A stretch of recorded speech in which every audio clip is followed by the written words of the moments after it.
Hi అండి, this is రాగా. మీరు ఎలా ఉన్నారండి? నేనైతే బాగున్నానండి. మీరందరూ కూడా బాగున్నారని చెప్పని అనుకుంటున్నానండి. ఎవరైతే నా ఛానల్ని ఫస్ట్ టైం చూస్తారో ప్లీజ్ అండి లైక్ చేయండి, షేర్ చేయండి, సబ్స్క్రైబ్ చేయండి. మరిన్ని రెసిపీస్ మన ఛానల్లో పోస్ట్ చేస్తూ ఉంటానండి.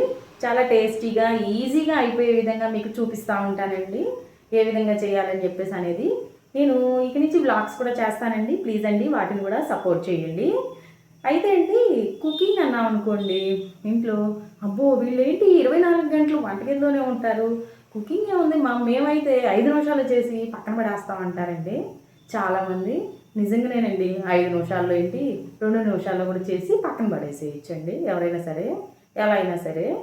కానీ అండి మనం చేస్తూ ఉంటాం చూసారా, చేసే వాళ్ళకే తెలుస్తుందండి. ఇప్పుడు ఎలా అయినా సరే చేసి పక్కన పడేసాం అనుకోండి, దాని రుచి కూడా ఎలాగో అలాగే ఉంటుందండి.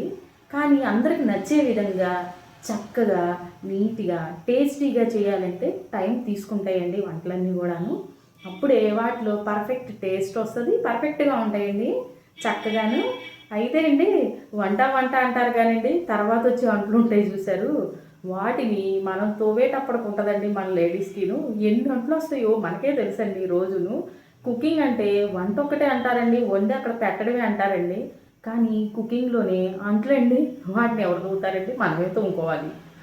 ఎన్ని వంటలు వస్తాయో మనకే తెలుసండి ఆ వచ్చే వంటలన్నీ కూడాను. అయితే అండి ఇప్పుడు ఇదంతా తెలియదు కానీ, అయితే అండి ఇవాళైతే నేను గోంగూరతో పులుసుకూర చేద్దాం అనుకుంటున్నానండి. చూడండి, గోంగూరతోటి పులుసుకూర చేస్తానండి. చాలా టేస్టీగా ఉంటుందండి, చాలా బాగుంటాయండి. ఆకుకూరలు ఎప్పుడైనా కూడా హెల్త్కి చాలా మంచివి అండి. వీటిలో రిచ్గా ఐరన్ ఉంటుందండి. ఆకుకూరలు అన్నింటిలో ఐరన్ ఉంటుంది, పీచు పదార్థం ఎక్కువగా ఉంటుందండి, డైజెషన్కి చాలా మంచిది, బ్లడ్ పడుతుందండి. అందుకని చెప్పని మనం రెగ్యులర్గా మనం ఆకుకూరని వారంలో 2 సార్లైనా సరే కంపల్సరీ తీసుకోవడానికి ట్రై చేయాలండి. అందుకని నేనైతే ఎక్కువగా ఆకుకూరలు వాడుతూ ఉంటానండి. ఏదో ఒక రకంగా పులుసుకూరలైనా, పప్పులు అయినా, రైసుల్లో కానీ ఏదో ఒక రకంగా అండి. మా పాప అవాయిడ్ చేయడానికి ట్రై చేస్తుందండి, కానీ నేను మాత్రం పెట్టాలి కాబట్టి నీట్గా పెడతా ఉంటానండి. మీరు కూడా ఈ విధంగా చేసుకొని మీ పిల్లలకు కూడా పెట్టండి, హెల్త్కి మంచిది. తినట్లేదని చెప్పేసి మనం అవాయిడ్ చేసామనుకోండి, వాళ్ళు అలా తినకుండానే అయిపోతారండి. రండి ఇంకొచ్చేసేయండి, ఈ పులుసుకూరను అయితే మనం ఇప్పుడు చేసేద్దాం, వచ్చేసేయండి. ముందుగా అండి కుక్కర్ పెట్టుకొని ఇదిగోండి గోంగూరని వేసేసుకున్నాము చక్కగా. తర్వాత కడిగి పెట్టుకుని చింతపండు వీటిని కట్ చేసుకున్నామండి. కట్ చేసుకున్న తర్వాత వేసుకుందాము. ఇదిగోండి ముందుగా ఉల్లిపాయలండి మరీ సన్నగా ఏం అవసరం లేదండి, కొంచెం పెద్ద ముక్కలుగానే కోసుకుందాము. తర్వాత ఇదిగోండి టమాటా, ఇది కూడా మరీ ఏం సన్నగా అవసరం లేదండి. చూడండి నేను చక్కగా కోసేస్తున్నాను, అంతేనండి. ఈజీగానే అయిపోద్ది, తొందరగా అయిపోద్ది, చాలా టేస్టీగా కూడా ఉంటుందండి. ఒకసారి ట్రై చేసి చూడండి, పచ్చళ్ళు లాంటివే కాకుండా ఇలాంటివి కూడాను ఒకసారి ట్రై చేసి చూడండి. గోంగూర ఎప్పుడైనా కొంచెం పుల్లగా ఉంటుందండి, అందుకని కారం చూసి వేసుకోండి, కొంచెం కారం ఉప్పు పడతాయండి. చూసారా, ముందుగా నేను గిన్నెలో గోంగూర అవి పెట్టి ఉంచానండి. తర్వాత ఇదిగోండి ఇవన్నీ కూడాను వేసేస్తున్నాను. దాంట్లోనే కొంచెం ఉప్పు,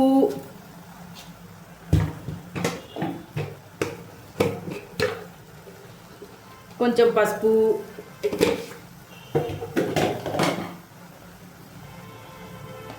ఇదిగోండి కారము, మళ్ళీ చూసేసుకుందాం పడితే. పచ్చిమిరకాయలు కొంచెం కారంగా ఉన్నాయండి.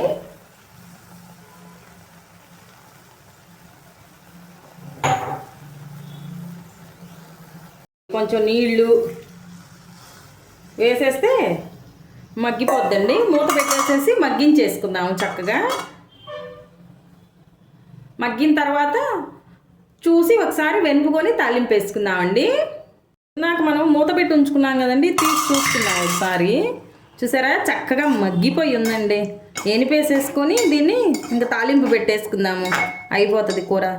తాలింపు దీనికి వేరుగా వేస్తామండి. చూడండి చాలా బాగుంటుంది తాలింపు వల్ల, ఈ కూరకి ఇంకా టేస్ట్ వస్తుంది. చూడండి వేస్తాను, ఎనిపికొని వచ్చేస్తాను ఉండండి ఒకసారి. చక్కగా పప్పు తట్టతోటి ఎనిపేస్తాను. చూడండి పప్పు తట్టతో చక్కగా ఎనిపేస్తున్నాను నేను. చూసారా ఎంత బాగా ఎనుపుతున్నానో. రోట్లో ఏమి దంచక్కర్లేదండి, ఇది పులుసు కూరే కాబట్టి ఇలా ఎనిపేసుకుంటే మెత్తగా ఎనిగిపోద్దండి చక్కగా. చూసారా చక్కగా ఉడికిపోయింది కాబట్టి మెత్తగా ఎనిగిపోయింది. ఇంకా తాలింపు పెట్టేసుకుందాం, వచ్చేసేయండి. ఇంకా పెట్టుకొని నూనె వేసుకుందామండి సరిపడినంత. ఎక్కువేం అవసరం లేదు, నూనె కొంచెం అయితే సరిపోద్ది మనకి.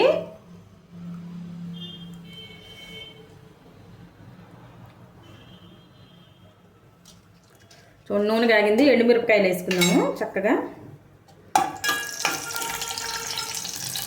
వేగిందండి, తాలింపు గింజలు వేసుకున్నాము.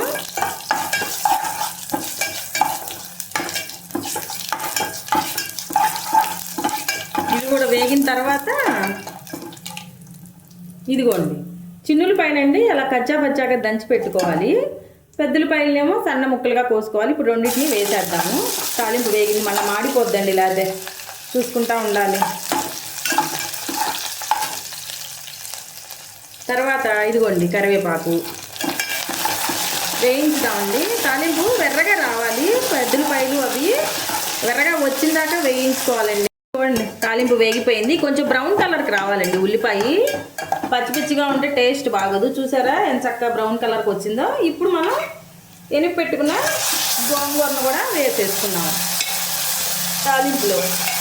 ఇది చాలా టేస్టీగా ఉంటుందండి, చాలా ఈజీగా అయిపోద్ది, చాలా టేస్టీగా ఉంటుంది. ఒక్కసారి ఎవరైనా తిన్నారనుకోండి అబ్బా అనాల్సిందేనండి. అలా జస్ట్ ఊరికల ఆయిల్లో ఆ తాలింపు అంతా గోంగూరకు పట్టే కొత్తిమీర. చూసారా తాలింపు స్మెల్ అయితే మీకు తెలియదండి, కానీ సౌండ్ మాత్రం వినిపిస్తుంది కదా, తాలింపు వేసిన సౌండ్ ఎంత బాగుంటుందంటే. అయితే అండి అయిపోయిన తర్వాత ఈ గోంగూరని ఇలాంటి గిన్నెలో ఉంచమాకండి, తీసేసి స్టీల్ గిన్నెల్లో పెట్టుకోండి. ఎందుకంటే పులుపు కదా, అందుకని అంత మంచివి కాదండి ఈ గిన్నెలు. నేనైతే కుకింగ్ చేయంగానే తీసేసేసి స్టీల్ గిన్నెలో పెట్టేసుకుంటాను. చూసారా ఎంతో టేస్టీగా ఉండే గోంగూర పులుసు కూడా రెడీ అయిపోయిందండి. ఇంకా అన్నం తినేద్దామండి, నాకైతే ఆకలేస్తుంది ఆ వాసనకి. వచ్చేసేయండి తినేద్దాం మనం. రండి ఫ్రెండ్స్, నాకైతే ఆకలేస్తుంది, అన్నం తినేద్దాము. గోంగూర పులుసు కూడా చేసుకున్నాం కదా ఇవాళ. చూడండి అది ఎంత బాగుంటుందంటే చాలా టేస్టీగా ఉంటుందండి. నాకైతే నంచుళ్ళు ఇష్టం ఉండవు, అందుకని నేను ఏది నంచుకోనండి. కావాలంటే నేను ఏంటి ఒక్కూరైనా అనుకుంటారేమోనండి, ఈవినింగ్ నేను మళ్ళీ ఫ్రెష్గా వేరే కూర చేస్తానండి. ఈ పూటకి మాత్రమే ఇది. అదిగోండి చూడండి గోంగూర,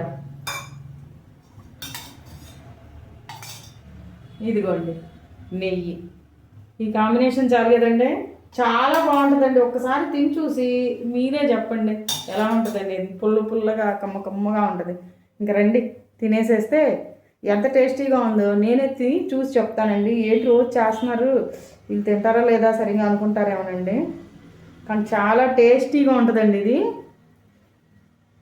చాలా అసలు ఎంత టేస్ట్గా ఉంది. నెయ్యి వేసుకుందానండి, దీని ముందు 2 ముద్దలు తినేవాళ్ళు 4 ముద్దలు ఖచ్చితంగా తింటారండి. చాలా టేస్టీగా ఉంది.